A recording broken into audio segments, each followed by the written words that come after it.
For April the 19th, 2024, we talk about content warning, the Slay the Spire board game, the Fallout TV show, and much more.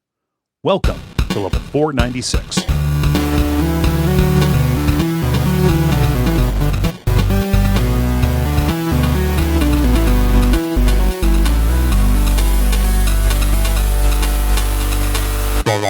My name is Kole Rouse. I'm Dennis Furia. I'm Moxie. I'm Ben Merkel. And you are listening to The Level. It's a podcast for people who love video games. Back after a little break, I was in Milwaukee and then taking the week after Milwaukee off just in case I got sick. And also because it had been a while. Turns out I didn't get sick. Gary got sick. So, Yahtzee. I'm not sick. Do you guys draw straws, or how does that work? No, I think the difference might be that he flew. He kissed everyone who visited the booth on the mouth, and in retrospect, it was a real mistake. It was very unwelcome in most of the cases. No. So we're back, and I'm excited to be back. At the top here, I want to headline something. So there is a charity stream being done starting, I believe, the night that this episode airs on Friday there. Or no, sorry, the night after this episode goes live. So from April the 20th through the 28th, Jabba and a bunch of people from her community, which has big overlap with our community, are streaming to raise money for a charity called SAVE, the Suicide Awareness Voices of Education. This is being done specifically in memory of a community member, Chris. You might know him as Vertigo to Hell, tragically passed this past year, and this seems like a good thing to do. So there's a schedule of events up, at least now I see, from the 20th through to the 28th there. So check in the episode description for links to it, and also take a look at Jala's social media presence. I will retweet things as well as it goes, and dig deep if you can to help further the cause of suicide prevention. Mm-hmm.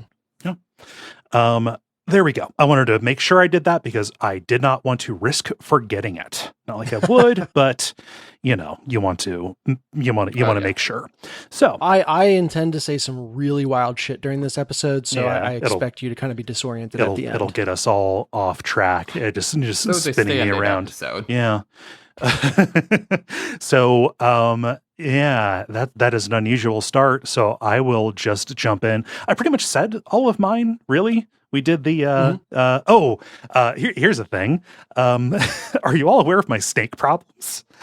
No. Go on. Is this euphemism snake, or is this real snake? No, my snake problems. My snake problems. The snakes in my house. Oh no. Oh no. This happened once before. My brother, like 2 years ago, I was just looking, saw that there was a snake in the house because the cats were like looking at it. So like I do anytime I see a reptile in the house. This happened all the time down in Cincinnati with those little geckos, those little Jesus lizards or whatever they are, the Lazarus lizards. Went and got the tongs, threw it out, and then it kept getting back in. So I put it in a bag and then drove it across town and let it out to disorient it, right? There's plenty of grass around here, little garter snake, you're good, all right? Just this past Saturday, I was on the phone with my brother, and I said, "Hey, wait, Chris, the cats are looking at something. I'll call you back. I need to get the tongs. A snake's in the house." So I got that snake, and then over the course of the next day and then into the next morning, I took out 3 more snakes. Oh my God. I could tell they were different because... Sure? Oh, go ahead, yeah. I could tell they were different because they were all different sizes.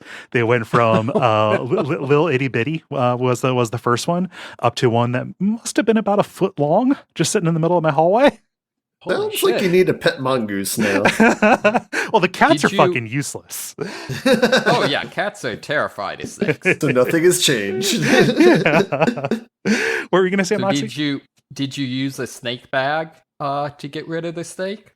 No, the one 2 years ago, I put it into a gallon baggie, and drove across. Oh, okay. You just drove across town. It wasn't in there long enough to be suffocated. What is a snake bag? Yeah, what is a snake bag, Moxie? So, like, regular, like, drawstring bags, the snakes will just noodle their way out of. So there's, like, special bags that are made to close real tight so that snakes don't escape. Okay, yeah. It's a drawstring bag, but it's got a sign that says, "Please do not exit." Snake. Emphasis on please. Yeah, so in snake, so it's all S's. Yeah. It's also got like a no step on snake thing. Yeah. But like in this case, it's not a political statement. It would just be kind of, a dick move. Yeah, yeah. So anyway, so the next day I was going around the perimeter of my house looking for ways they might have been getting in because there's something, right? And I'm going to put this in the Slack, content warning if you don't like snakes. Look what I found at my back door. I'm like resting at my back door. That's awesome. It's It's one of those things from Bloodborne. Yeah, all the snakes. It was One of kind those of things from How My Life Ends. all those little garter snakes from because it was like mid morning, so it wasn't necessarily the warmest out. They're just balled up in a little bundle right next to my back door. Next to, if you look at the block that's over to the left of them, this little hole that apparently was knocked loose out of one of the bricks. I could see there was a little passage down there, so that was how they were getting in. It was through my slab foundation into my vents. So I went and got some of that expanding foam stuff, for like insulation barrier kind of things. Filled it up. No more snakes. Yeah, But Snakes in the inside now. Vents is a horror movie. Yeah, I mean, my family was like, Cole, you're incapable of so much. How can you just pick up a snake? Like, how can this be nothing to you? It's like, well, if there's garter snakes, they can't really hurt you. They stink. I do like the fact that you use tongs. Like, I don't know why, but just the aesthetics of that really pleases me.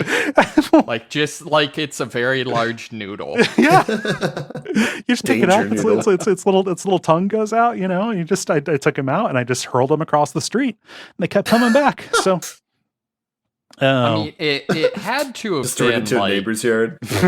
yeah. It had to have been like, a nest that had eggs or, something. I don't know how such they things were work. all different sizes. So if that was the case, this was multiple generations of snake. Oh, And okay. garter snake families don't stay together based on my reading. So I think this might have just been some kind of like mutual snake aid network. Okay. Yeah. Just bodying up and sharing warmth. So You were the snakes Area 51 for that, brief summer where everyone was going to storm Area 51. Mm-hmm. You were that for snakes. Yeah. What snake secrets are you hiding? It was weird how they were Naruto running, despite the fact they had no arms or legs. Yeah. They just have to shout very loudly, "I'm Naruto running!" Yeah. So that's my story. Also, it was lovely meeting people. If you came out to Milwaukee, I really enjoyed meeting you, seeing you there. Hopefully there will be more in the future. I've taken up enough time with my snake stories. Let's see. Dennis, how about you? Yeah, I did an eclipse. You did. I did an eclipse as well. Yeah, I feel like So that you're the deserves to be ones talked who about. are responsible. Yes, It was me. I told the sun enough. Sorry Get about behind the moon, and it went and hid. Sorry about all those eclipses. Oh gosh. But we drove out to be in the totality, stay with some friends, and went to I'm gonna forget. It's like Connor's Prairie or something. Like it was a park. Oh, in Indianapolis? Yeah. Oh, maybe I got the name right. That was one of my favorite things as a kid. Does it have a giant hot air balloon that goes up and down? It did not when I was there. Okay, so there's like a children's museum attached to like a big outdoor park area, and there's like a historical settler house and all this other stuff, animals, petting zoo kind of deal. But the like outdoor portion of the children's museum has a honest to God balloon. I don't know if it's hot air, but and it's like on a cable and it just goes up and down, but it's got a big like visitor gondola under it, and you can get on and take it up. And I think they said it goes up about as high as an 8-story building. 300 some odd feet, but like high enough that you can see Indianapolis over the horizon. And literally over the horizon, like you can see the tops of the buildings, can't see the bottoms of them. And yeah, that was just a really cool experience.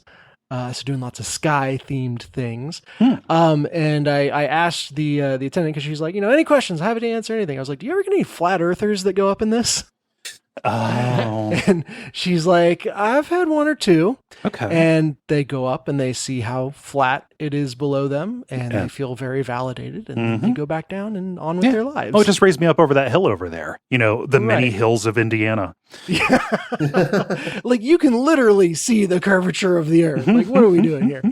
But yeah, I mean, that was a lot of fun. And then the eclipse itself was awesome, especially seen from totality, where at 1%, you still can't look at it without glasses. And then bam, when it's all the way behind, it's just a really cool, I thought I'd seen enough album covers to have it done justice, but no, it outpaced all of them. Every picture just focuses on the corona around the sun. What it doesn't highlight, and the thing that I found most crazy about it, was like the entire horizon around you is still kind of lit up. So it's like this weird reverse, I don't know, like it's a sunset from all directions almost, as opposed to just That's a good way of putting it. Yeah.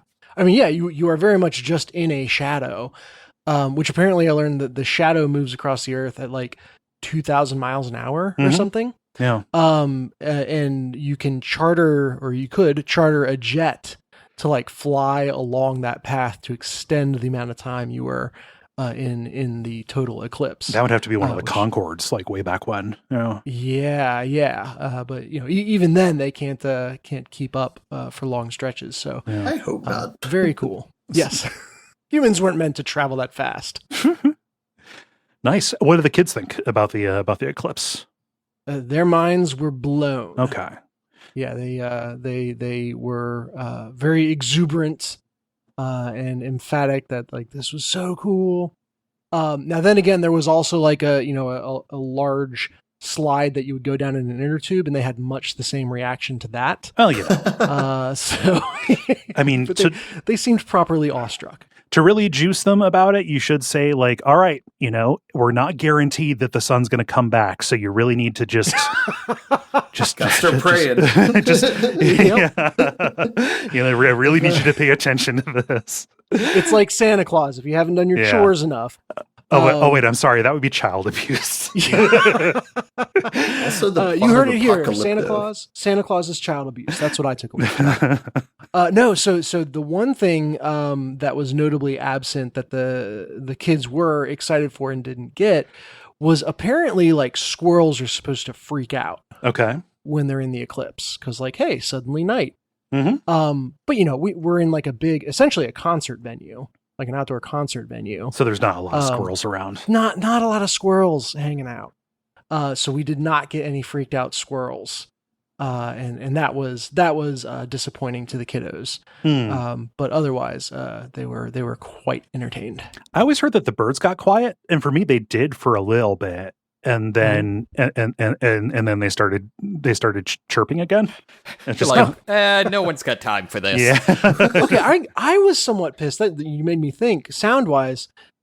People who had seen the last one 7 years ago talked about just the hush, like everyone gets awestruck. Yeah. And everything's kind of darkened, and so there's just this uber hush that goes over everything. And I mentioned we're at a concert venue, so they have a stage and speakers. Someone started playing music during the totality. What music? They started playing "Walking on Sunshine." Oh God, no! You assholes! I had a small Bluetooth speaker with me out on the driveway, and I very gently, just for myself, had it play Claire de Lune.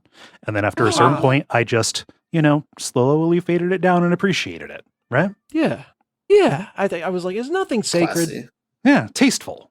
Yeah. So Walking on Sunshine, that's just crass. Inaccurate. By definition, inaccurate. I feel like the layup is Black Hole Sun, but I'm glad nobody played that. Nice. But it was a good week. Cool. Moxie, how about you? I honestly, mine is much the same. Went home for the eclipse, and it was very very epic. The little weird circle logo from Dark Souls will never look the same. The real one's less drippy than the Dark Souls 3 one. Yeah. True. Yeah. True. Whereabouts, if it doesn't break OPSEC, did you watch from? Oh, from Mansfield. Okay. Yes. Yeah. Any particular venue, or was it just on your parents' property? Just my parents. Gotcha. Okay. And what was the address? And then we had over the weekend. So what I think I might have mentioned before. One of my friends down here does once a month does a like B-rated movie night. Okay. And so we watched a episode of Flash Gordon, which is always appropriately corny, and then watched this time it was Plan 9 from Outer Space. Which Nice. Old Ed Wood thing, very entertaining, some funny continuity errors. Oh yeah, classic. I don't know if you've seen it, but Bela Lugosi is technically in it. Yeah, then they replaced him. There's a very good movie about that includes the story of the making of Plan 9 Outer Space. Really? Yeah, it's Okay. it's a Tim Burton movie from 1994 called Ed Wood. Okay. That goes into a bunch of details. Like it's not just Plan 9, but that's like a big part of it.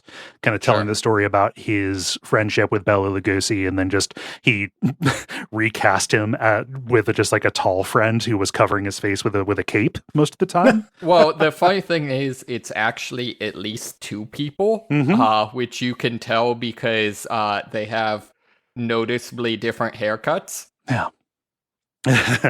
But yeah, Ed Wood is great, even though I'm not that huge of a Tim Burton fan, post, like basically after that.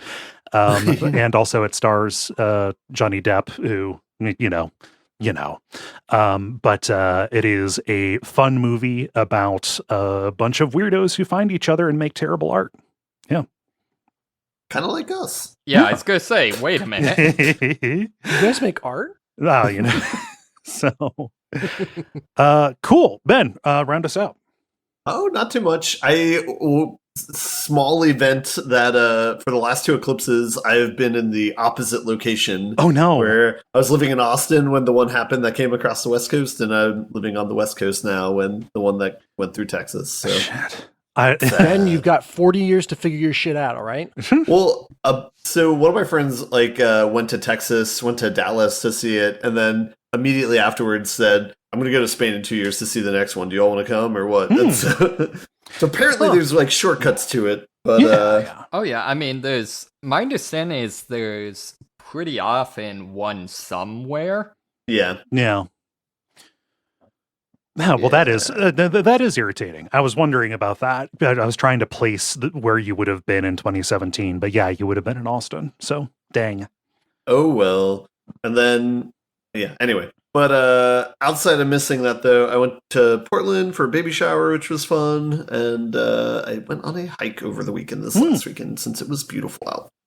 So, yeah. Sweet. Mostly just chilling, waiting for it to get warmer and warmer. So. Yeah, I'm hoping for that too at some point. We'll see. I don't know what you guys are talking about. It was 85 degrees near me today. Yeah, it was quite warm out right now. I just we had our 2 go weeks of outside, nice to be so outside, and now it's time for sucks to be outside. I thought we could at Welcome least back. get through April. Yeah. Yeah. Oh well. Yeah. I mean, I am presuming it was probably hotter here than where you guys are, just because of, latitude. Yeah. But I don't actually go outside if I can help it. So. Right. It's good policy. Yeah. Well, I think we should talk about games and stuff. And to do that, we should do the regular kind of show. What with the the grind, the multiplayer, and the end boss. And why don't we get started with The grind. The grind, where we talk about the games we have been playing over the last period of time or so. Let's see, who has something new? I have something new. Okay, Ben, go. First. So I'm not going to start with the new thing though. I'm going to start with the thing we've already talked What about. a bait and switch. Bait and switch. The bait and switch one is I played Helldivers 2 for the first time finally. Oh, cool. Yes. Hey! It was fun. The end. I'll probably play it later, but Did you blow yourself up? Probably. I think somebody dropped like something on the structure that I was on and killed me. So that sure, Yeah, close enough. I played with friends from work, so that was nice. It's a fun bonding experience. The people I played with were like way into the game, so they were like level like 36 or something like that. So I have a feeling playing it. What? Kind of. Like, That's concerning. They were role playing it as if they were in Starship Troopers and were aware of what Starship Troopers was. Gotcha. But not overly into it. Yeah, no, it was a good time. Enjoyed it. I will probably look for opportunities to do that again in the future. I don't know if I'm going to do it too much on my own though, or like solo queuing or anything like that. But anyway, moving on from that, I'll get to the actual new game. The new game that I've been playing is I played Content Warning. Oh shit! Yeah, I want to check this out. This is the new Lethal Company. Yeah, and this. Okay. So I heard about this because it was for free on April Fool's Day on Steam, and so one of my friends pinged me about it and said to download it. And then the next night I played with 3 of my friends from Cincinnati. And then, so basically the premise of this game is, this is a game that would be perfect for a charity stream that we do, or any sort of stream where we're doing multiplayer. But the premise of this is you're trying to go viral on a, like, spook tube, I think, which is their equivalent of spooky YouTube. And the way that you're doing this is kind of like a Phasmophobia-style loop, except instead of trying to identify a ghost, you're trying to film a ghost and possibly film the ghost killing your friends and then posting it on social media. And it has a very surreal vibe where your main base is like in the clouds, and it's like very almost like Sesame Street kind of vibes to it. It's very cartooned. And you're on a house that's like on this kind of like Mario-esque like floating in the clouds like stage. And there is a diving bell in the corner of the area that you can exit your house and go into. And then once everybody's in that, you can press a switch and it descends. And then you go out into this like Escher-looking black and white, like surrealist like area that has monsters in it, which is like very much the opposite of the home base vibe.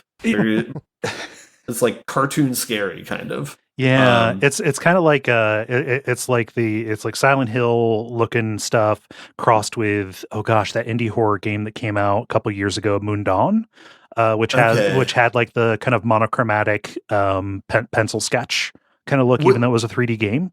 Yeah, is that the same one? The one that was like the ink based one or whatever that you played on stream that was like old timey. Yeah, that must have been the same one. Yeah, they're just a similar thing. Just like everything looks like cross-hatched pencil sketch. It textures. also makes me think: is it the Magic Circle? Yeah, Magic Circle has a little that. bit of that. Yeah.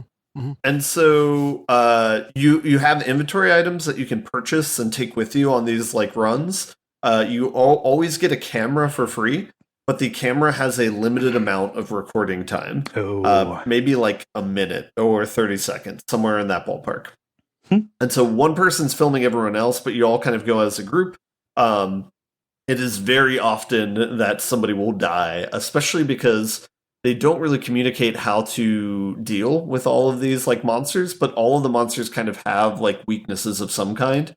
And you can either play around with to try and find it, or you can look on like there's a wiki page that like will tell you like what they are. And it can be something as simple as like shining a light on it. It could be something like making a lot of noise. The game has really good in-game audio that you can use. It's a very like creative and playful game where it's like even like your appearance you can customize, and the appearance of your face is you literally type out 3 characters. You have a 3-character limit, and that's what your face is. You're basically using a lot of like text type emojis, like colon, close parentheses or whatever for a smiley face. You can do that and just rotate it in any order. Well, we used to call those emoticons. Yeah. Yeah. And then the cap off is if you survive, or at least one of you survives and takes the camera back to your home base, you upload the footage to SpookTube, and then you can watch the video together. And then there's real-time comments by like fake people on the internet. And then it gives you basically a score based on like how many people start following you based off of your spooky video. Okay. And so the idea is you want to try and make it as like gory or as like viral as possible, whatever that means. And kind of like Lethal Company, you have like 3 days to hit a certain score, and that score will increase over time. So there's like a constant upping of the ante. So this is like Pokemon Snap, Lethal Company, like Payday 2 kind of thing. Like, I say Payday 2 because is there any incentive for everybody to get back alive? Not really. Sounds like explicitly not. Yeah. It feels similar to like Phasmophobia, but just like inverse motivations, where it's like you don't care what the ghost is, you want to get killed by the ghost. In fact, are you graded as a group, or is it whoever caught and uploaded? Okay, cool. Yeah. There's not a single scoring. You get money as a group and everything like that, and then you decide like what you want to buy. There's like higher price items, like a taser, I think. But then there's just like fun, somewhat cheaper items that you can buy maybe one or two of at a time, which is like a boom mic or a clapper that will like increase the quality of the video. I see one character bopping another character on the head with a boom mic. I love that. Yeah. And then what's great is the cheapest price item is a party popper that costs $5. And so whatever money you have left, you're buying a bunch of party poppers that everyone can use. So a lot of times serve any purpose, or you can videotape one or two of your members doing party poppers with somebody who's like in the process of dying, and that's kind of funny. Just stunt on them. Excellent. And there's like maybe like 3 different maps that you can go into, and it has like a good variety of enemies. I'm sure like you eventually like memorize all of them, similar to like Lethal Company or Phasmophobia. But it feels like a pretty good variety up front. A lot of surprise ways to die, it feels like, at least on your first few runs. And then a cool part about this is when you have the video at the end of it gives you an option to download it to your computer. So you can literally just watch the like 30 or 60 seconds like later if you want to. And it's like, it's pretty enjoyable, like the end product. Like it's pretty consistently funny what you get. And there's a lot of cool tricks the person operating the camera can do, where it's like they can do selfie mode. So like seeing your character run away while someone's dying in the background is pretty choice. And then you can do like zooms and stuff like that. So so there's like a lot of room for expert play. So anyway, it's a pretty fun experience. I think we played for maybe 1 or 2 hours. And then, like, specifically, like, said, all right, let's take a break. And let's come back to it maybe, like 1 or a month later or a couple weeks later. Because it does feel like you could probably burn out on it pretty quickly if you played it for a long time. Is this early access? I'm not sure about that. It's not early access. I was going to ask how stable it felt. It was completely fine. We ran into no bugs and, like, no crashes or anything like that. So, and again, it was free when it came out on April 1st, so there's like no downside. So. And it's $8 if you're gonna buy it. Like it's not a not a huge ask. Yeah, not prohibitively expensive. So it seems like a pretty like sweet play on their part, where it's like, since it's a 4-player game and benefits from that, like a bunch of random people getting it for free on April 1st probably boosted them a whole bunch. I do think that they had like maybe some crashing bugs like on April 1st from it just being like such a huge uptick in traffic playing the game.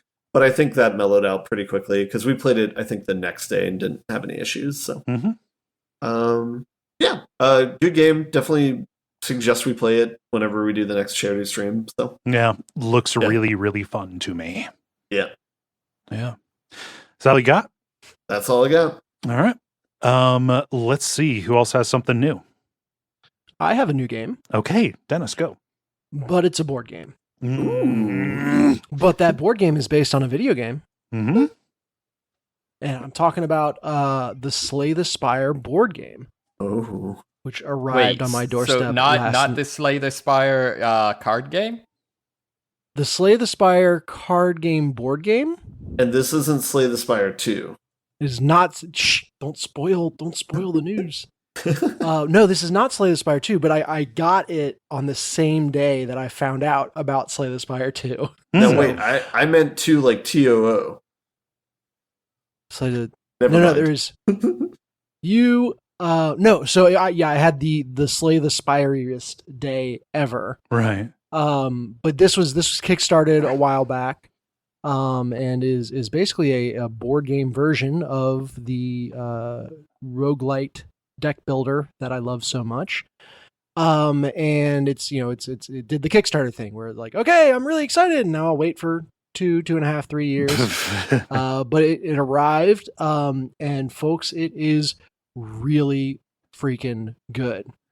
Basically we took we have one of those like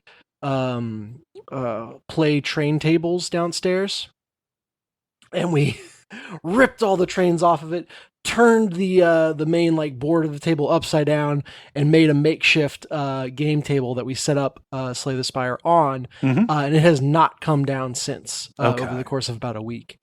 And I've been playing it with my 9 and 7-year-old Luke and Milo. Okay.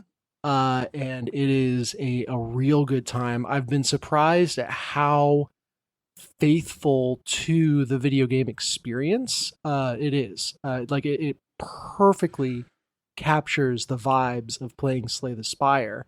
Despite the fact that it is multiplayer and involves dice rolling? Correct. Dice rolling is more of a substitute for the fact that there was randomness in the game outside of card draws, obviously. But that, some enemy attack patterns were random. And so now, you roll the die at the beginning of each turn to determine what the enemies do. And then some of your relics, some of the relics have been kind of changed to be dependent on the die roll results. And it actually is a nice little wrinkle, but like I said, vibes wise, it is spot on. The card, like all the numbers are smaller. They've all been crunched down. And so your typical strike, like the basic card for attacking, does 1 damage instead of 6.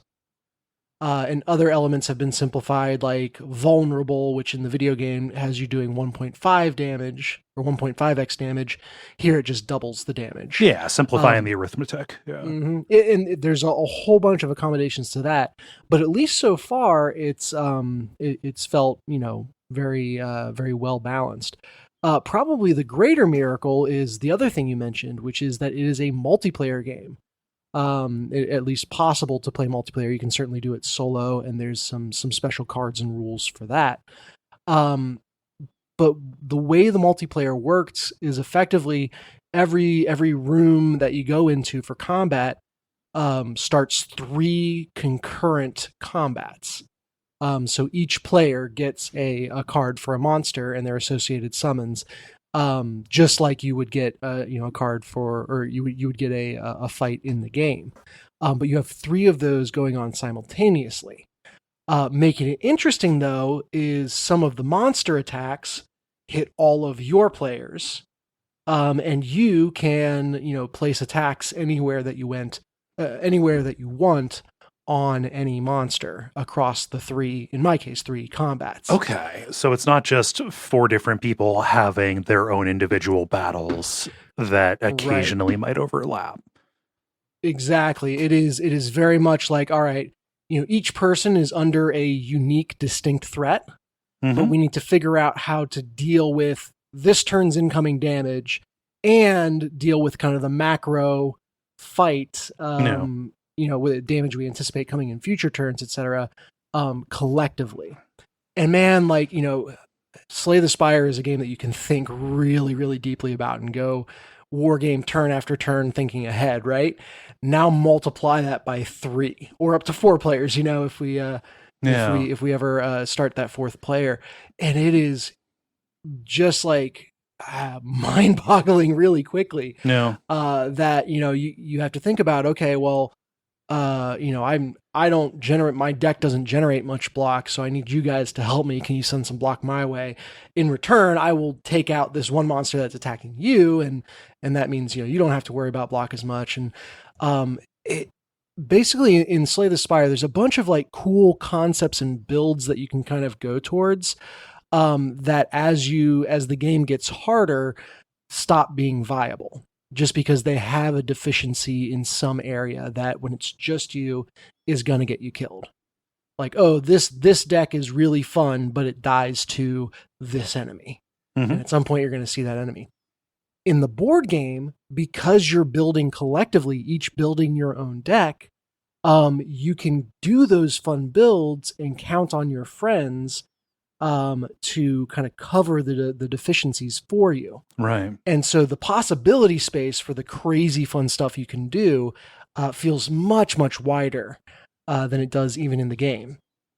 So compound, the fact that you have 3 combats going on simultaneously that everyone can impact, and the fact that at the macro level deck building, you can kind of specialize in a way that you're not able to in the main game.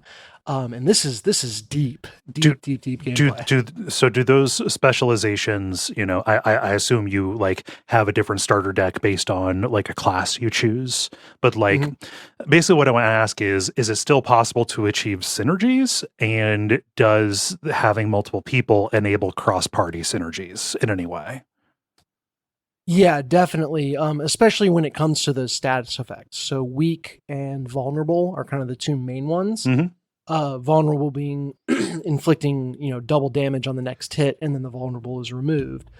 And then weak is that, whenever something does attack damage, it does 1 less damage. Which, remember, a basic attack is 1 damage. So right. It is, that is more significant than it sounds. And then you discard a weak token. But if they have, multiple weak tokens, they'll have multiple of their attacks deal 1 less damage. And so you have lots of cards that, might inflict one of those effects that then, other people can follow up on. So, hey, I'll put all my weak on your row of characters so that you're freed up to then put vulnerable on the third person's row of characters so that they can, absolutely clobber their enemies this turn. That kind of set and spiking. This sounds difficult to play with children. Not to discount like how good your kids are at playing it, but I imagine this would all be a little bit easier to achieve if everybody was super familiar with the game, or approaching as familiar as you are. Yeah, has their frontal lobe fully developed. Yeah, I mean, I'm not here to nag your kids. They've been surprisingly competent. Now, I will say we are playing on the base difficulty level, right? So in Slay the Spire, there are ascensions that every time you win, you kind of go up in difficulty in very interesting ways. And we're playing, just with the beginning level of difficulty. But they've been very competent, and they love playing Slay the Spire on my phone. And we'll do that. Okay. So they're familiar with all of the concepts going on.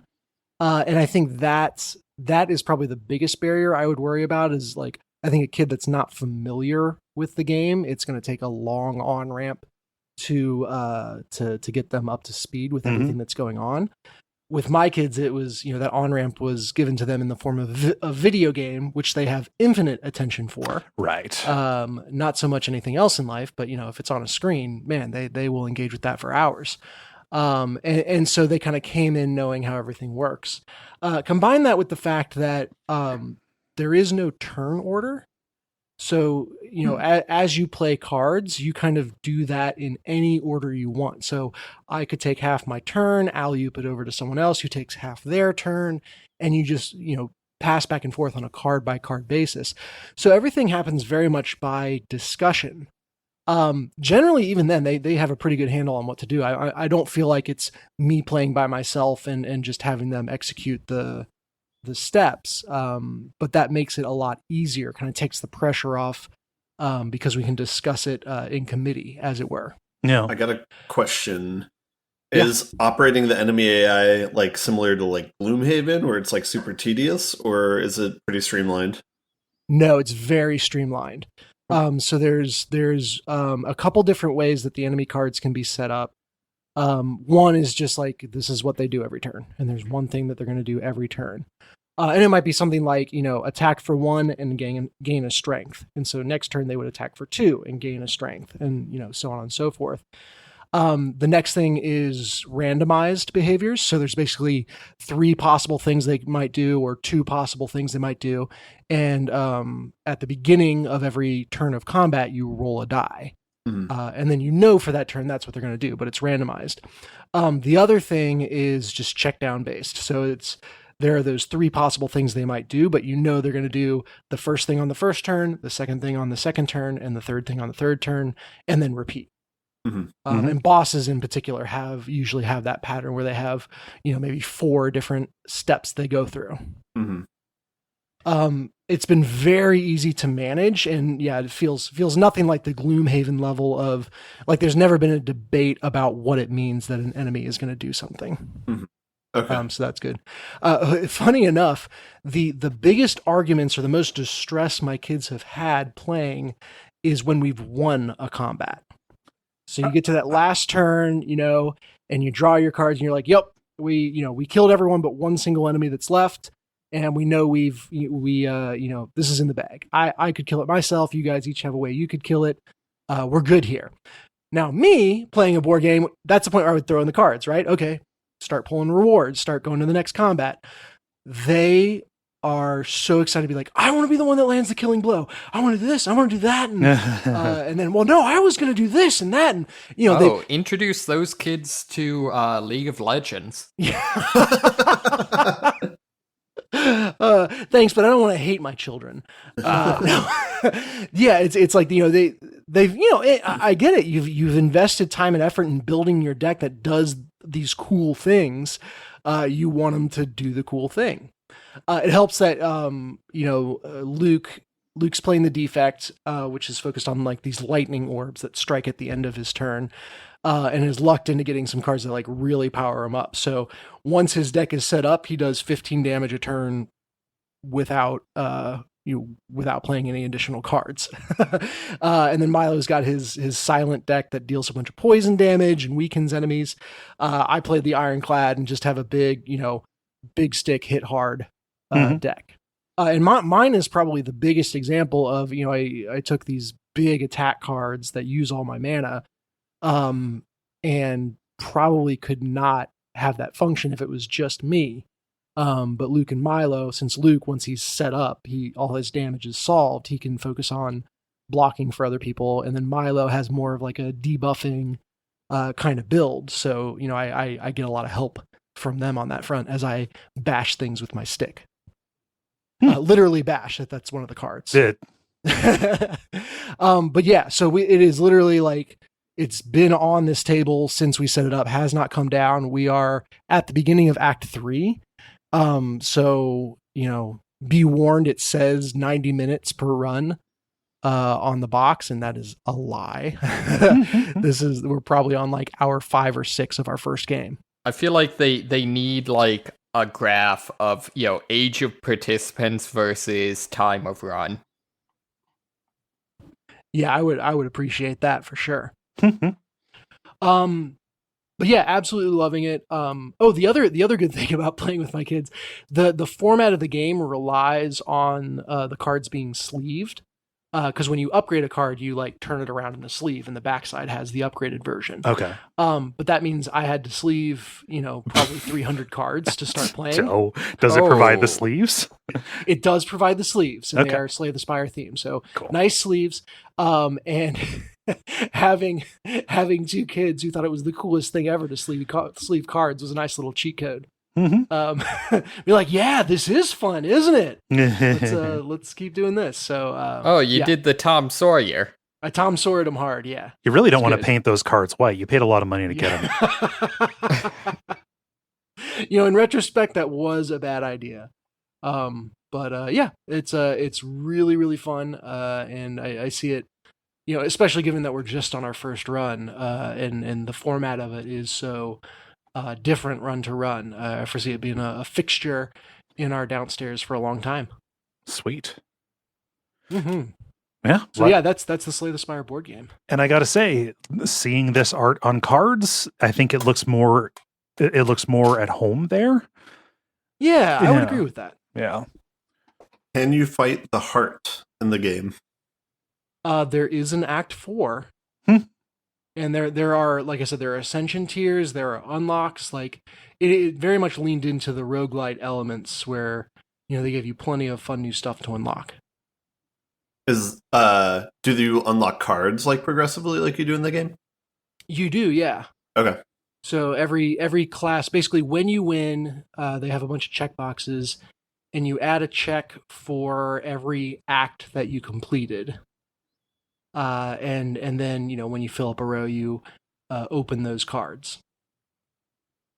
So we'll see what's in them. Yeah. Cool. Did you have anything else? Yeah. I was bad about playing video games. I mean, no, I played a ton of video games, but it was video game. I played a ton of XCOM too. Right. Yeah. Had a super deep run. I felt like I was over the curve. I was in the clear, and then I screwed up the chosen base assault, which I know means nothing. No, but, I remember you explaining it. Yeah. Oh yeah. But yeah, so back to square one, but that's fine. I did watch the first episode of Fallout, and I don't know. Are other people watching it? I'll talk about it later. Don't worry. Okay, good. Yeah, I was gonna say it feels like something we can talk about. Yeah. But just the first episode, no spoilers, please. Yes. But it was good. Mm-hmm. I'll let you say more. Yeah. Well, I mean, I might as well, because I was on vacation and I didn't play a lot of games over it. It's weird. I didn't play games, but I did spend a lot of time doing my taxes. So like, weird vacation you got there, Kole. But I did watch all of Fallout. Yeah, I watched like the first episode, then the next day I watched 2 episodes more, and then the last day I was like, well, I'm just gonna watch all of this. So, it's good. It's I like it quite a bit. I went in not expecting very much at all. As you're generally good doing for like a video game adaptation kind of thing. But they seem to they seem to get it. Like it feels Fallout enough for me. This is going to differ depending on what about Fallout you like, or which era of Fallout is more your thing. This feels a lot like Bethesda era Fallout. Not necessarily a bad thing, not a judgment call, but that is qualitatively different than, Black Isle or Obsidian, right? Or Interplay or Obsidian, right?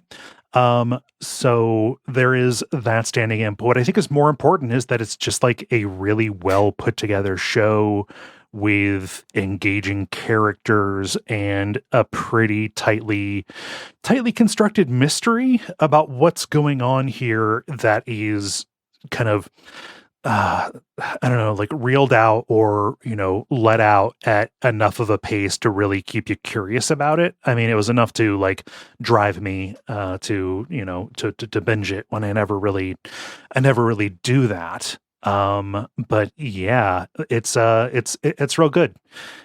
Hesitant about recommending a program on Amazon, but if you happen to have that, you might as well see it. Also, it is weird how critical of capitalism it is, given the company that aired it and put up a lot of the money for it. So, if criticizing capitalism is going to make you money, then capitalists are going to criticize capitalism. That's the thing. Capitalism. I am currently reading several things discussing. Yeah, exactly that point. Yeah, capitalism is impossible to criticize because it will always encompass and envelop any criticism of it to reproductize it. So, there is that bleakness there, but like there's a good deal of it that takes place pre-war, specifically regarding Walton Goggins' character, the Ghoul. Kind of his pre-war life, and that is cool because you don't necessarily get an awful lot of that in the games. There's like maybe that weird little Leave It to Beaver VR thing in one of the vaults in Fallout 3, kind of a standout mission from that.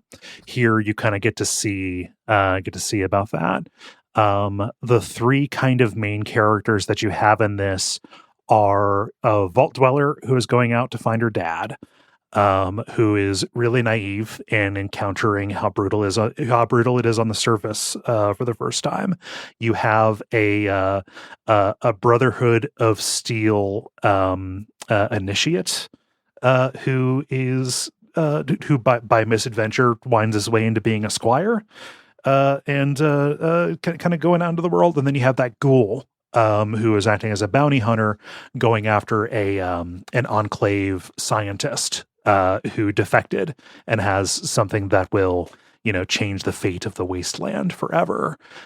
This is in continuity, and it is like a sequel to like other Fallout stuff. So like stuff that happens here may end up affecting what happens in the games.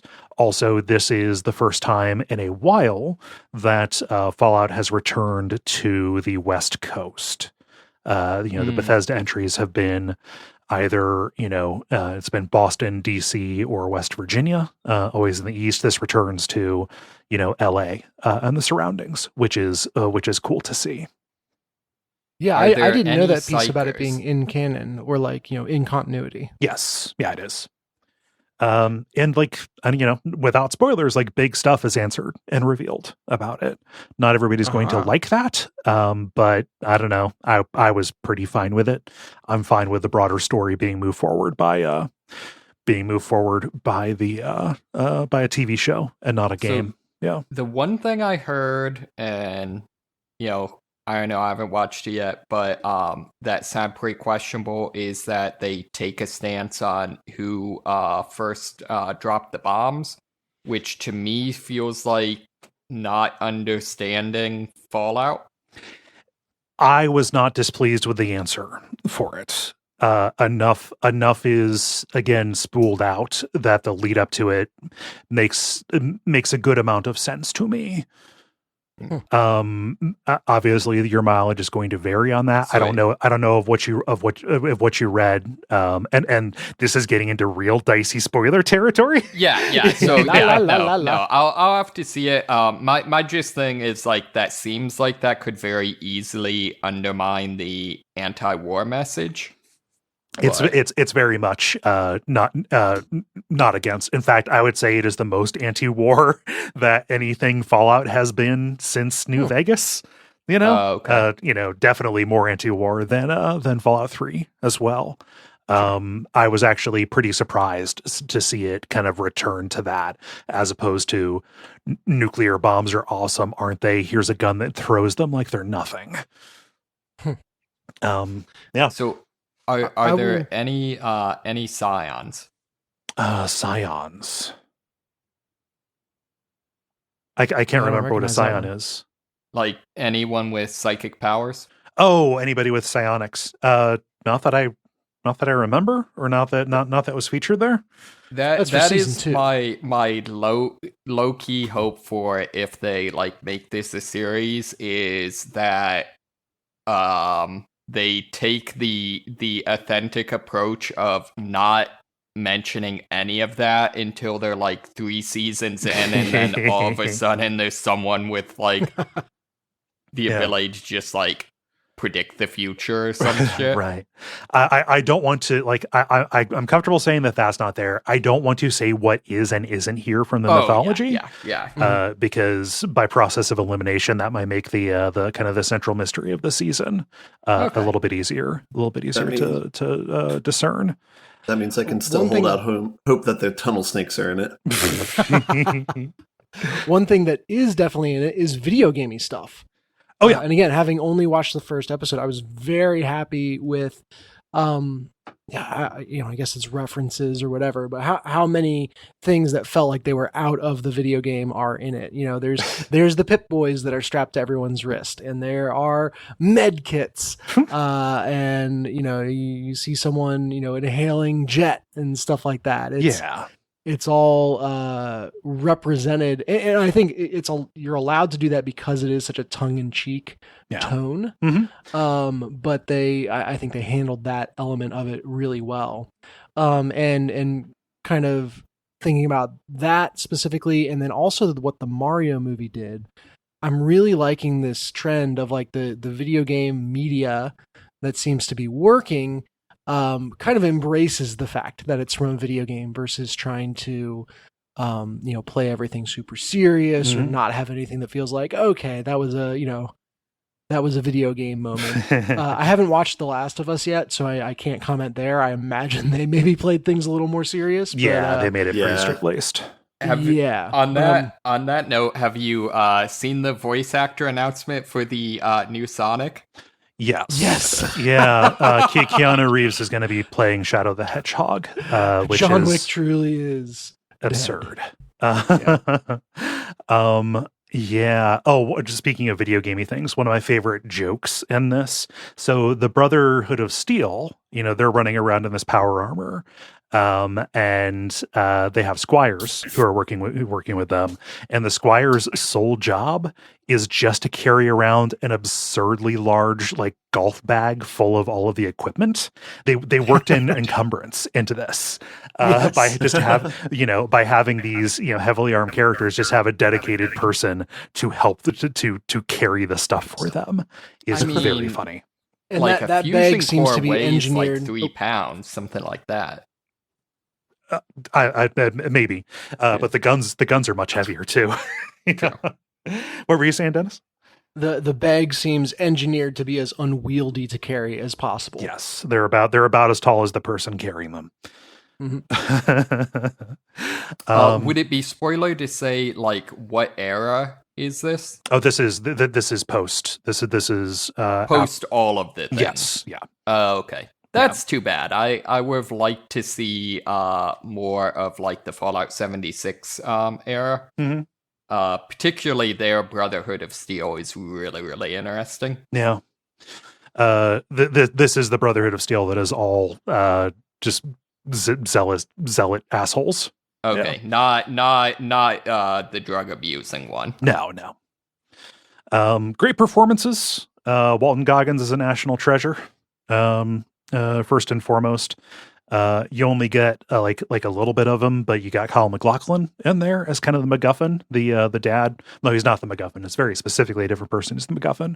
But for the Vault Dweller, Kyle MacLachlan plays the dad who is kidnapped, who she's going after. So that was neat to see.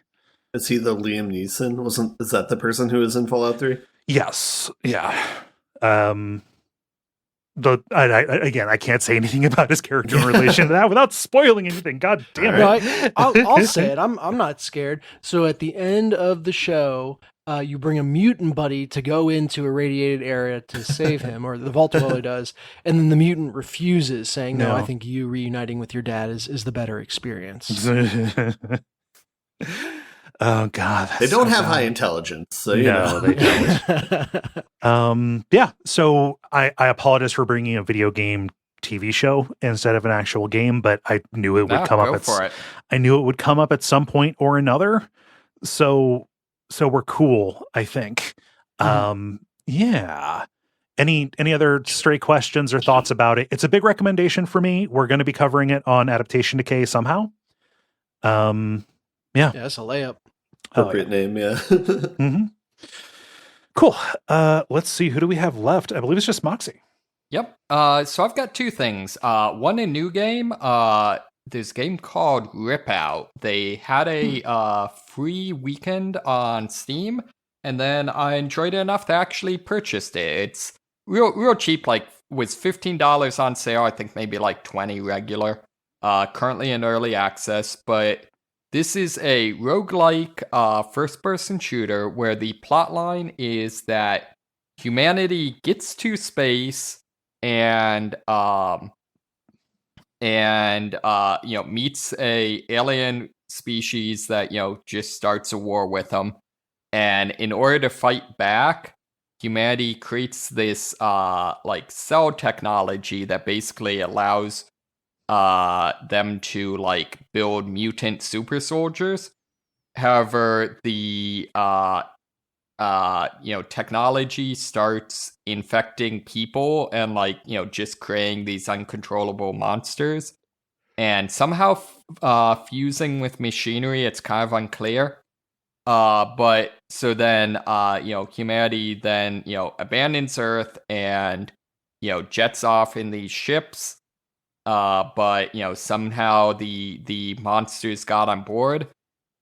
And so you wake up as one of the few super soldiers that, didn't get infected or go crazy, and you're basically trying to track down, what happens. So each run is you adventuring through this abandoned ship that's been taken over, as you're following, kind of the convoy trying to catch up with them. Mm-hmm. However, the big gameplay thing is your gun you have is what's called a pet gun. And so your gun is actually a little skittering creature with a whole bunch of legs and a mouth and eyes and all that stuff. And so you can, there's various little weapon creatures around that you can send your gun out to go run out, jump on, and subdue, and then send back to you, and they perch on your shoulder as oh, now you have a rocket launcher, or now when you press your action button, you get a teleport. Things like that. It kind of looks like the Bioshock type hand, where it's magic in your left hand. Right, exactly. And the only thing is that enemies can also get these items, so you can, all of a sudden, find an enemy that has shields or, the aforementioned rocket launcher, things like that. Okay. You can, however, you can send your pet to either rip out those upgrades from the enemies, or just to attack enemies. And each mission, you're in each room there's going to be a upgrade station that gives you you can select from one of 3 random upgrades. And so you can very much, if you want to build your character around gunplay, or build your character entirely around, sicking your little gun monster on people.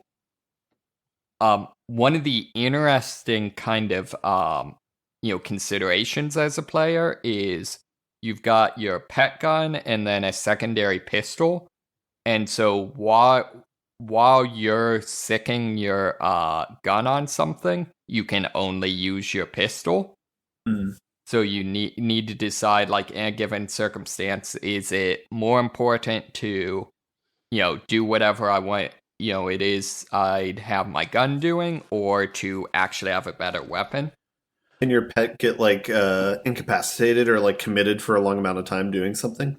From what I've seen, it cannot get incapacitated.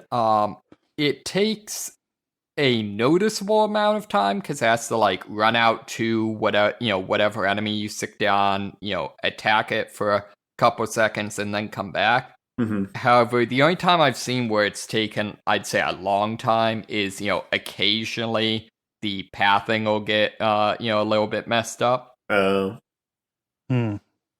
But yeah, so, so far, it's early access. It's, pretty good game so far.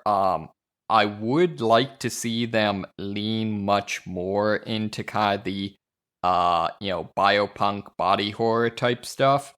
Mm-hmm. I would love to see a thing where, you're not just, getting, tearing out some, something that perches on your shoulder is kind of secondary weapon. I'd love to see something where during the run you're actively, replacing various body parts and stuff like that. Mm. Similarly, right now, healing can be fairly sparse depending on the circumstances, and enemies do a lot of damage. However, at the same time, there's usually a relatively small number of enemies, and they're not very intelligent. I would personally like to see them make it so you can take more hits and heal easier, but make the enemies much more aggressive. And, much more of a thing where, right now, if you go very slowly, you can, very quickly kind of out-level everything, that sort of thing. I would love to see a thing where if you have to do a cost-benefit analysis of, do I go slow and, scour this level, knowing that my enemies are, also able to, gear up. Yeah, have it so the strategy doesn't like always work, or like even have enemies where that's a bad strategy in some cases, but maybe not in others. Right, exactly. There is at least some stages that are timed, and that's kind of cool. But yeah. So overall, it's a good game. It's early access, small indie studio, so it's a little janky, but I've been enjoying it. How oh, go ahead.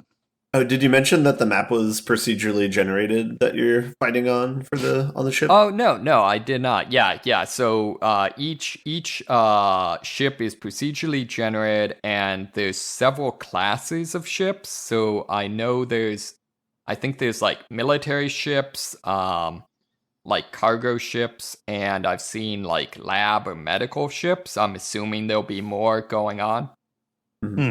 Different biomes, yeah. Right, exactly. What's the enemy intelligence or behavior like? Are these, Doom-like, just kind of mobbing you kind of things? Like, do they have different kind of effective ranges? Like, what is encounter management like in this? Right, so right now, they're, on the whole, not very intelligent and not super aggressive. There's kind of, large enemies that take a lot to stop, and there's, small, weak dogs. Probably the most interesting and dangerous is there's some enemies that can teleport. So, like, after you, shoot off a couple shots at them, they'll attempt to teleport behind you. Okay. So there's also, like, zombies that will play dead. So very much like checking bodies is definitely a thing. Okay. I would say I think this is an area where the game really could stand to improve, but there is some variety. Okay. Cool. That was Ripout. Yeah. So the other thing I played is I got back into Warframe for their new game mode because Warframe always needs a new game mode. They're always going to drag you back in. Exactly. What's the new game mode?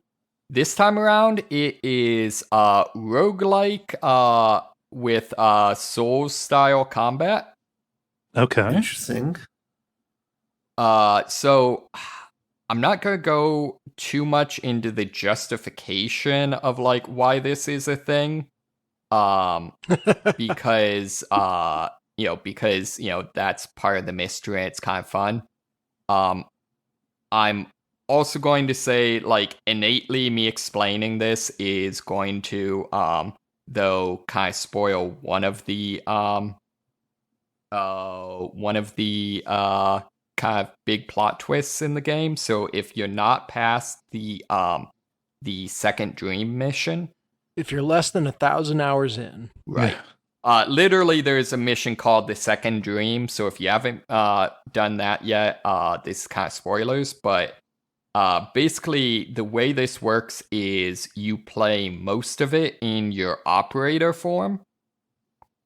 And so in that form, you're not, a crazy bio ninja. So, you don't have double jump, you don't have your ground slam, those sorts of things. You don't have your Devil May Cry abilities. Exactly. However, what you do now have is a parry mechanic. So, you now can parry an enemy's attack to open them up for a finisher. You also have a offhand pistol that there are certain attacks, mainly ranged attacks, that basically, the enemy will telegraph and then you shoot them with your offhand pistol and that'll, like, knock them over. And then you can close and attack them. Mm-hmm. it takes place in a huge new open world area that is kind of looks like if Elden Ring really, really doubled down on floating islands. Okay. And each run is oriented around a different emotion. And so kind of the weather and some of how some of the enemies behave and stuff like that will be influenced by the emotion that's in play. Mm-hmm. What does that mean? Yeah. It's kind of hard to explain without spoilering things, Okay. but just Wait a second. Is this all an elaborate promo for Inside Out 2? That would not be the weirdest thing that Warframe has done. So then you're going around, completing various objectives, and each one you complete, you get what's called a decree, which is basically like a roguelike style, modifier or perk. And one of the interesting things there is that you can eventually unlock the ability to do just kind of a critical path Johnny version where you're just doing the objectives you have to do to complete a run, Playing it like a story mode. Yeah. Right. However, when you're not doing that, there is absolutely nothing stopping you from just completing multiple times more objectives than you would actually need to do and just get ludicrously overpowered. Which can for example, you can very much, if you want to, just like max out bonuses on your gun to the point where that becomes your primary weapon and can just one-shot everything. Similarly, there's one of the perks is for every perk you take, you get movement speed increases by 10%. Okay. And so, like, on a run, it wouldn't be uncommon if I'm just trying to grind, have like 40 perks. So I'm here. Just basic walking speed is as fast as like your horse normally goes. So breaking the game is the game in this case. Exactly. It's also fun because like you have to complete 3 specific of these objectives to complete a run, and every third one you're actually using your Warframe, so you kind of get back into the power fantasy mode. But a lot of these perks you've been unlocking also apply to that mode. And so, you can just get very crazy. The cool thing with that, though, is that at the start of the run, you pick from a selection of Warframes and a selection of weapons for those Warframes. And they explicitly do not have to be ones you've unlocked. So it can kind of be a cool way to, get exposed to different weapons and things that you might want to unlock in the future. Also, though, kind of cool is if you have unlocked them, you generally get a upgraded version of them. You get what's called the primed version.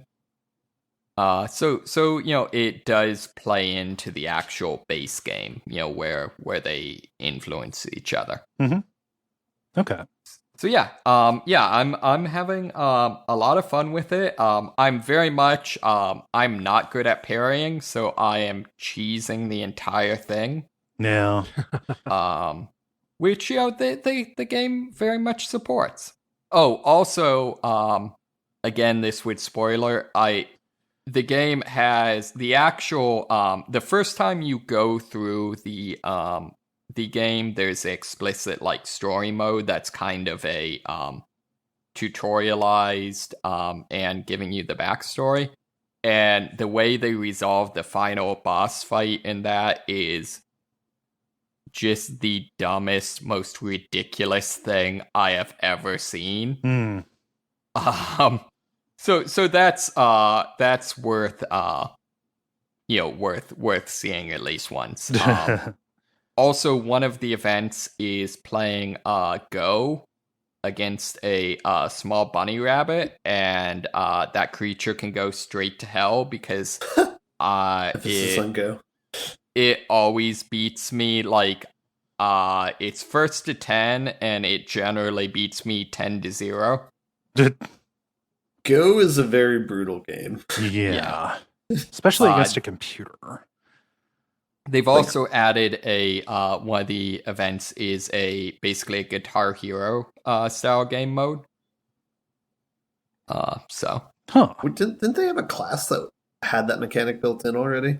They had a class that had a music component where you would orchestrate a song, and then you got bonuses for doing various actions in rhythm to the music. Okay. However, it wasn't actually like a notes come down the screen thing. Got it. Whereas this is like notes come down the screen, and then you have to chord them and stuff like that. So yeah, good stuff. Game continues to be bonkers. But yeah. Those folks do not stand still for long, it seems. Yeah, I mean, my working theory is just they've realized that instead of making new games, they can just make whatever game they want in their current game. Yeah, which is like weirdly a less cursed version of Fortnite. Yeah, I was going to say that's the everything game theory. Yeah. Well, I mean, they've kept their credibility this entire time. People seem to like it. Yep. Nice. Cool. That all? Yes. Ripout and Warframe. Multiplayer. Now it is time for the multiplayer, where we ask you a question and you answer. Dennis, what is the question that you asked the nice people? Yeah, I asked about the time that a game has clicked for you. So what single moment or realization gave you the biggest jump in enjoyment or ability at a game? Yeah. Everything just clicked. I'll get started here with Callum, who says, Bloodborne at 2 points. From a gameplay perspective during the Gascoigne fight, where parrying clicked for me. And then from a theme perspective, when I got super Lovecraft after fighting Rom. Both of those make perfect sense to me. Those are both kind of articulation points. Yeah. Let's see. Moxie, what does Peter say? Peter said, I had that one time where I was playing Slay the Spire. I was playing as the Silent, and the very first time I was able to beat the game, it was the first time when the deck building component just hit every note. It was fantastic. Isn't the Silent like a later character class you play as, or like a more difficult one? It's the second one. Second one, okay. Yeah, it's I would say people would argue that it is the weakest of all of them. Okay. But yeah, when love those runs where it's like you get exactly what you need in sequence, exactly when you need it. The shivs stuff. Yeah. All shivs, no time eater. Let's see. Ben, what does Ollie say? Ollie says Rage Racer on the PS1. It's a semi-forgotten part of the Ridge Racer series, but it's one of the best arcade-style racers. I distinctly remember playing the game and finding it intensely difficult because the turning was so different than anything I had played before. Then one day, it clicked. And it was like I had unlocked a new concept in my brain, drifting. Suddenly I was sideways going around corners and barely slowing down, and the AI competition was hardly worthy of the description anymore. Since then, I think I've found all racing games easier because my brain is open to the idea of changing driving style to suit the car or track I'm in. I've never heard of this game before. In fact, when you said Rage Racer, I was like, did that autocorrect from Ridge Racer? Huh. Sounds neat. Let's see. Dennis, what does Gwen say? Sorry, I had some water go down the wrong pipe. So Oh, you all right there? I muted. I was coughing up a lung there. I'm keeping this in. Pause for edit. Oh, man. Brutal. Dennis doesn't know how Next to time- drink water. Next time I'm not muting to cough. I'm just going to do it straight into the microphone. Preferably while Ben is talking. Oh, no. Okay. Gwen says, I didn't know I could give half a shit about tactics games until XCOM 1 blew the doors open. Now it's hypothetically my favorite genre. It really helped me get in a mindset of what can I do now to help me a few turns from now. And I'm kind of better at all video games for the lessons it taught me. Nice. Yeah. Yeah. Talk about a brutal way to learn. You almost have to have stuff clicked to get through XCOM. Yeah. Man, but I cannot. no good. Oh, well, I mean, kind of in terms of things clicking, like, I cannot believe, I've heard some people talking about, like, playing pre-XCOM 1, games before, cover and stuff like that was the thing, and I just can't imagine from a genre how you even did that. Was XCOM really the first one that did cover mechanics? I don't know if the first one, but I think it was the one that made it so that, like, that is just now how tactics games work. Yeah. Wow. Huh. I feel like Gears of War was the first one to do it, but it's a different genre. Oh, it's specifically from a turn-based tactics kind of thing. Yeah. I was thinking like Final Fantasy Tactics didn't have a cover system, right? No, that was more about facing and height than anything. Yeah. Let's see. Oh, this is me. Ricky says, sometime in my third Dark Souls game, I learned that dodge rolls give you invincibility frames. Before that, I thought dodging was just a slightly faster way to avoid a weapon's hitbox. I felt pretty stupid for a while, then proceeded to demolish the next few bosses with my newfound ability to actually dodge. In fairness to Ruki, the game does nothing to communicate that there are iframes there. Which is weird because that's such a fundamental part of the game. Yeah, that and being like animation locked, right? Or at least animation priority. And that is the thing that makes Lies of P difficult for me, is because it does not have iframes on your dodges. It is exactly like Ricky describes. It is a faster way to get out of a hitbox. Interesting. Yeah. Let's see, Moxie, what does Rezana say? Zana says, Stellaris being the 4X space sim that cracked the code to understanding Paradox's insane UI decisions. And now I'm fully in the Paradox hole. Yeah, worst places to be. So Paradox games, this may be weird, but like watching people stream these and stuff is like 90% of my YouTube time and stuff. Mm-hmm. And it's funny seeing people that are super into it that's like, oh yeah, here's the list of like 30 mods I'm using, or before I did this I had to make sure to memorize all of the hotkeys. Yeah. No, it's basically like a flight simulator but for civilizations. Yeah. And let's see, Ben finishes out with Tyler. Yeah, Tyler says, I tend to be magpie-like when it comes to games. I hoard and sample a lot of them, but hardly ever finish them. So when a game grabs me, and that's the only thing I play until it's done, I usually know that's when it's special. The ones that spring to mind are Persona 4 Golden, basically the only thing I played during April of my senior year of college after I picked up a PS TV, and it up. All three. The Case of the Golden Idol. Hey, that's a good one. Mm-hmm. Much shorter of a time frame, but ripped through the entire game in one 24-hour period. Nice. And then probably Dark Souls. Never beat any of the other Soulsborne games, though, surprisingly. Huh. Yeah, Case of the Golden Idol will click, when it clicks for you, it will click hard. As soon as you understand the particular kind of intuitive leaps you do in that, you end up seeking out stuff like it. And you're not going to find a lot of it. Hard. Yeah. Let's see. So for me, I'm just going to say this one because Dennis posted a link to a sale on this game for Roller Coaster Tycoon. But for me, Roller Coaster Tycoon was one where, like, as a kid, people were playing it to design roller coasters, whereas that didn't really do anything for me. What actually made it click was when I was going around and, literally clicking on things and getting into the menus, and I saw that you could change the prices on different things. And I was like, oh, wait a minute. Like, are we charging enough for this? Like, we can make money, and that'll get us more money. You discovered capitalism, kind of, yeah. Or at least I discovered like the management level below just like placing and optimizing things. As it goes. So yeah, that was a big one for me, just in terms of coming to like management sims in general. Moxie, how about you?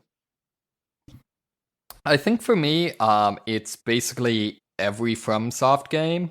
I inevitably play the game, like bounce off of it hard, and then several months later come back to it and really enjoy it and actually make progress. I did this with Dark Souls 3, and Bloodborne.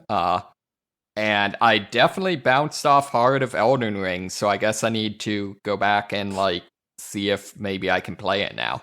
Maybe. I mean, this is accepted lore, at Leah, that we arrived at from Bonfireside Chat, and hearing so many people write in and talk about it, is that Souls games have an incubation period where like it will lay latent. Yeah, like you will reject it at first, and then like within a month and a half probably you will swing back around to it, and then suddenly like it's all second nature to you.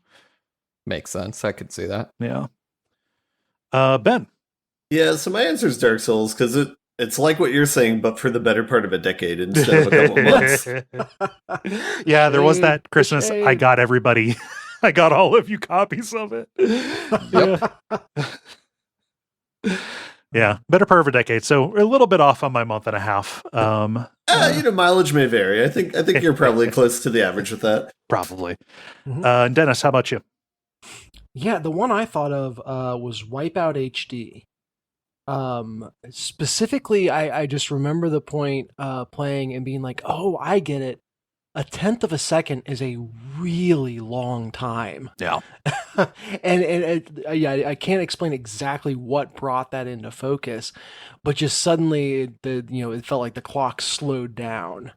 That game probably foretold my love of Trackmania and all that stuff.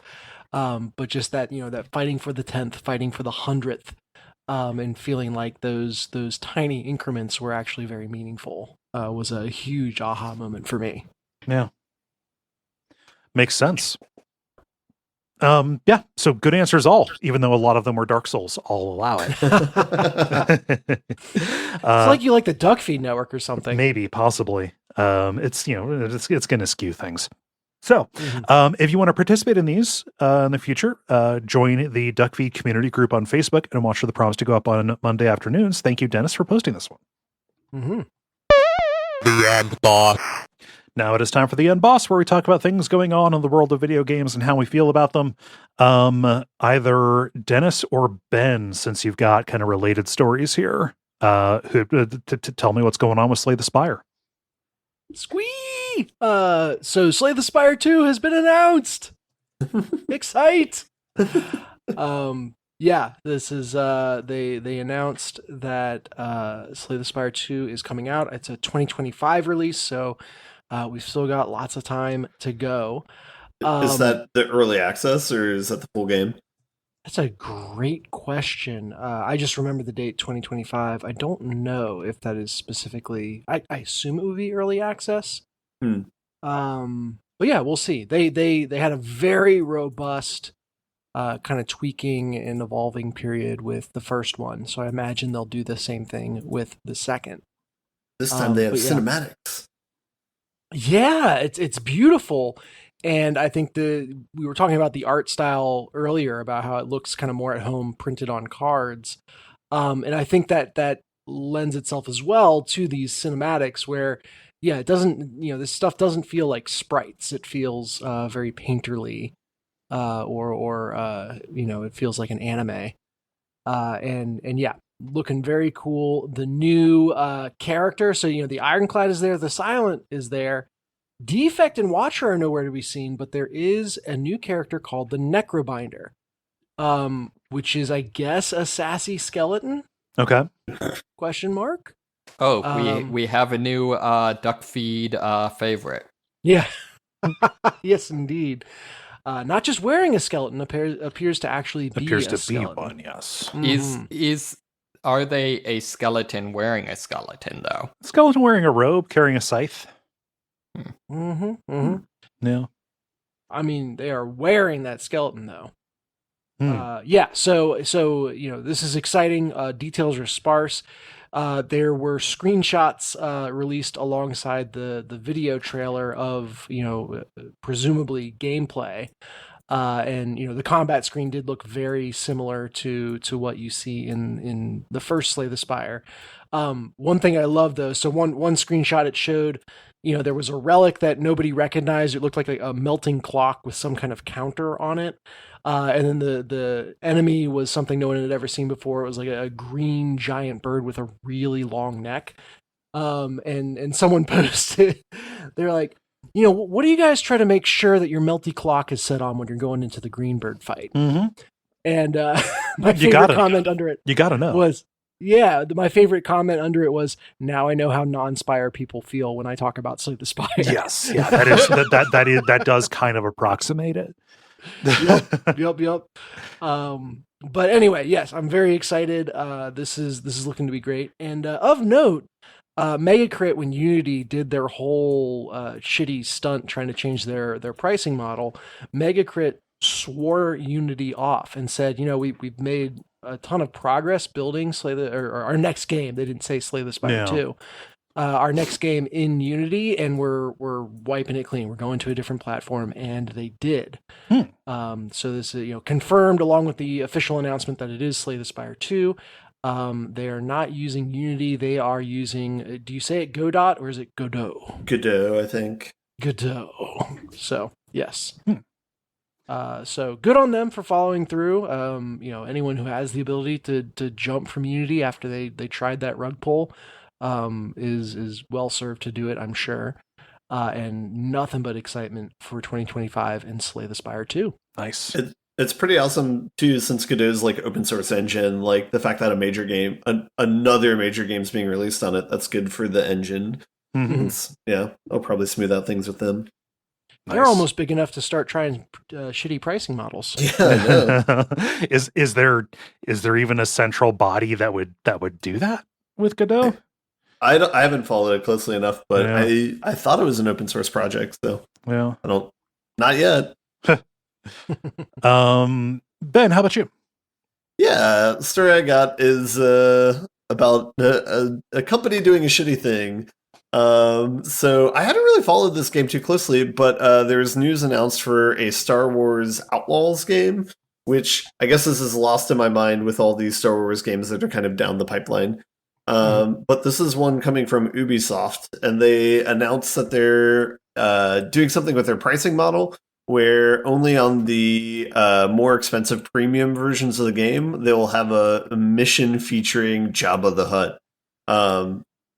Whatever. But like the idea of like hiding content of the game behind a higher pricing is kind of hasn't really been done on this level before to this degree. It's pretty egregious.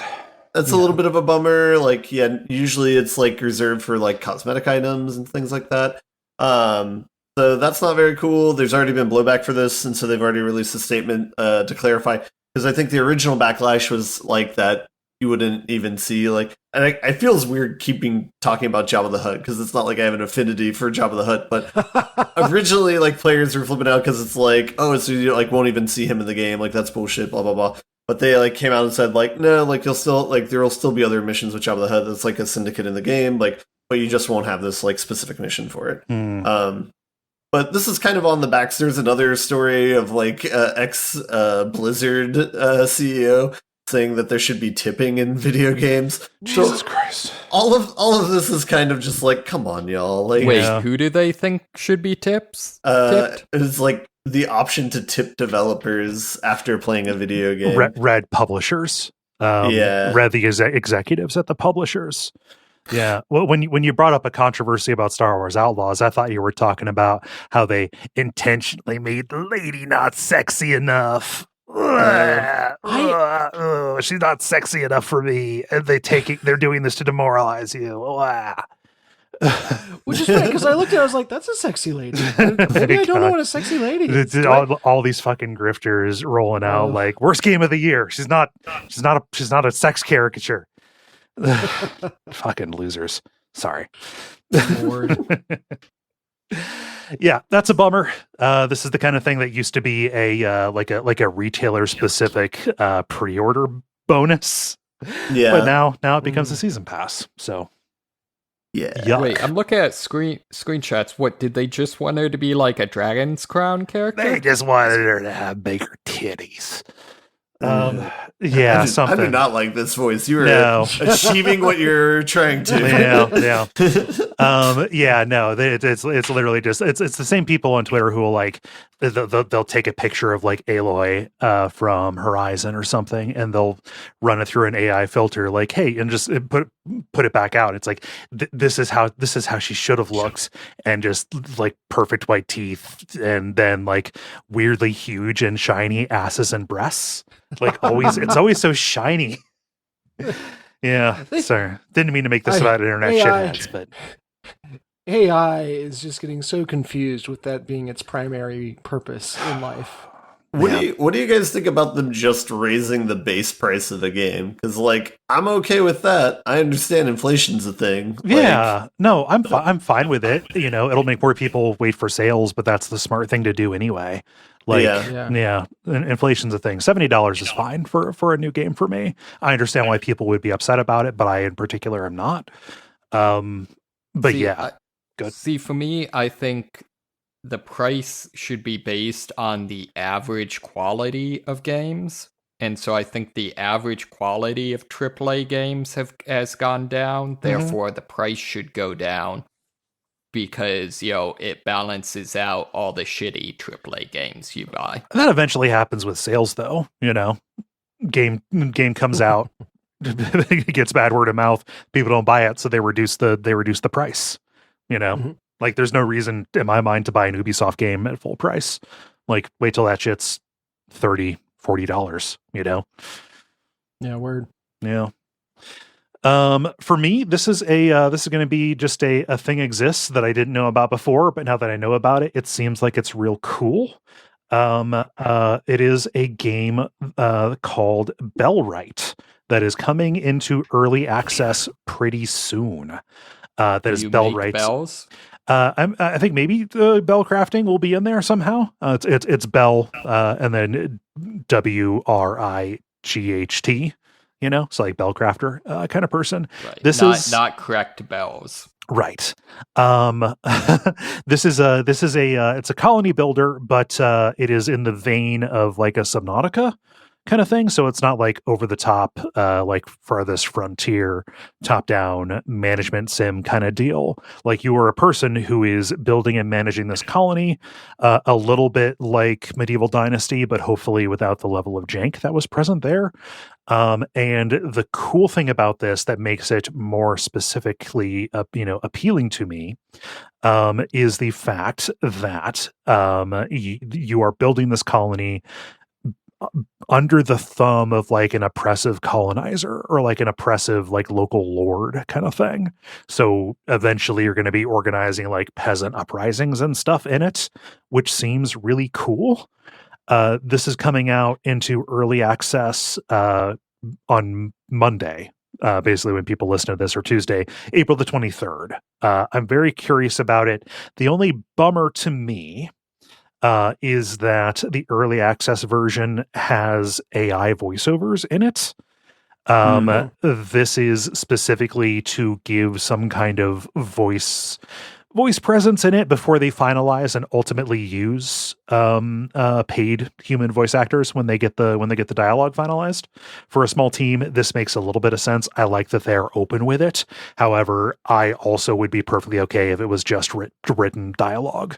I understand why they see that as something that might dampen the appeal of it to people, but if they're going to do it, at least be honest, and they are upfront and saying our intention is to pay people to do this eventually. So, Yeah. Yeah, I'm okay with that. That feels reasonable. Yeah.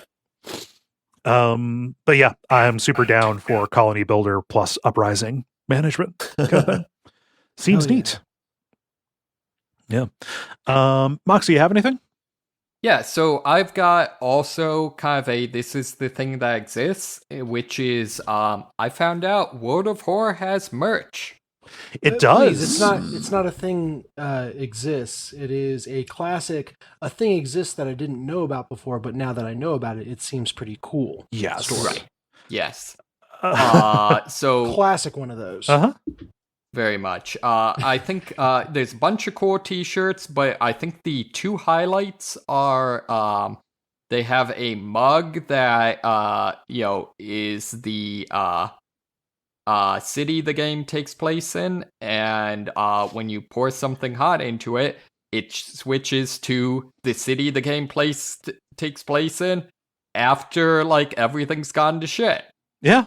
Huh. That's one of those heat activated mugs. Yeah. All of this is on Fangamer, by the way. Yes. And then they also have an amazing pin that's, one of the characters with the cultist mask. And it's kind of hinged, so you can flip up the cultist mask and there's no face underneath. Mm-hmm. Just like in the game. Nice. What's funny about this is the person who did the visual design for a lot of this stuff, like I know her. It's Cool. Nina Matsumoto, Bob Mackey's wife. Bob Mackey of Retronauts. Got to hang out with them in Milwaukee.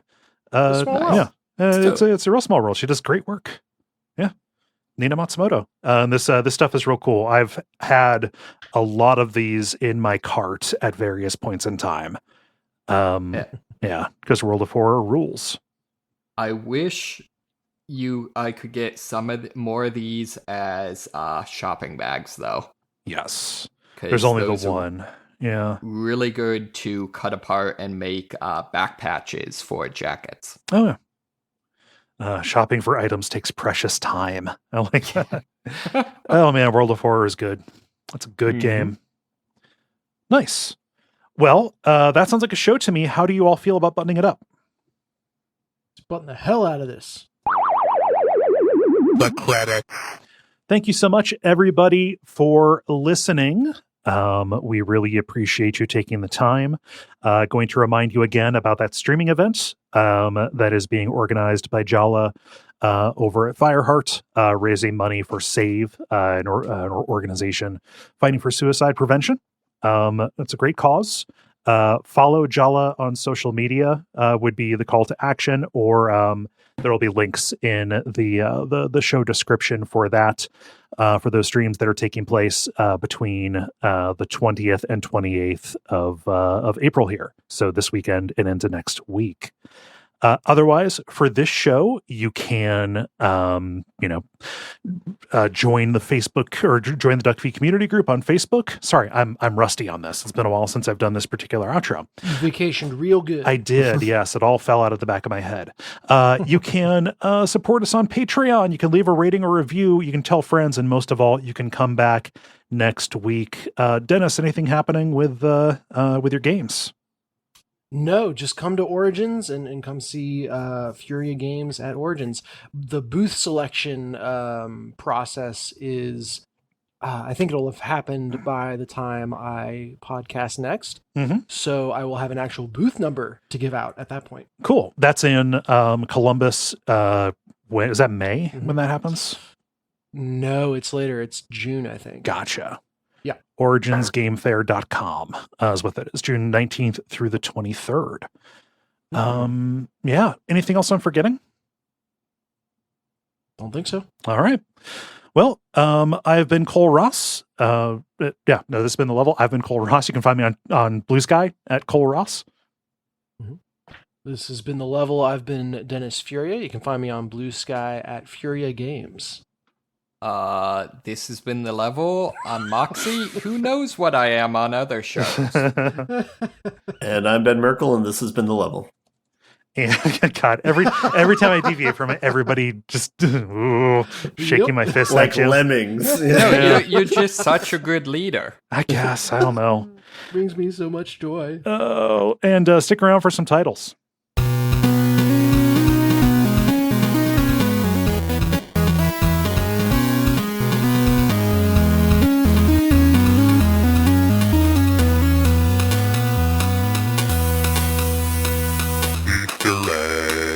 All right. I didn't write any down. I apologize. Yeah, I got you covered. Okay. I had 3. The first one is neg your kids.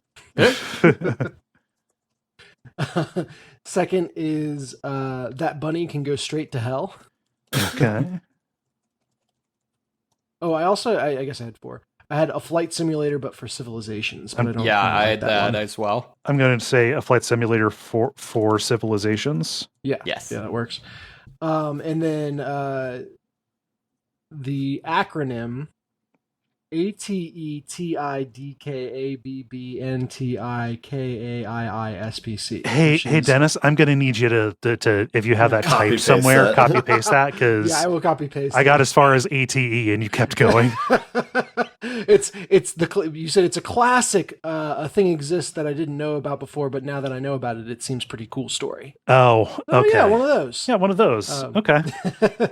So I will paste that. I mean, the part of me that is a Chaos Goblin kind of likes that one. Jesus. All right. Let's see. Moxie, you have any? I just have a flight simulator for civilizations. Ben? I just have this has been the level. Okay. Oh no. That'll make people think it's the last one. Oh no. All right. By laughs, it seems to be Neg Your Kids. By votes, it's a flight simulator for civilizations. Does anybody have a strong opinion? I'm leaning toward Neg Your Kids. So we're axing the acronym. Yeah, I know. Sorry. Neg your kids is fine by me. Okay. Yeah. I guess it is decided. Make sure we have Dennis saying "Nig, your kids is fine by me" on tape. Yeah, no, it's there. It's there. No. The recordings exist. No, it is decided.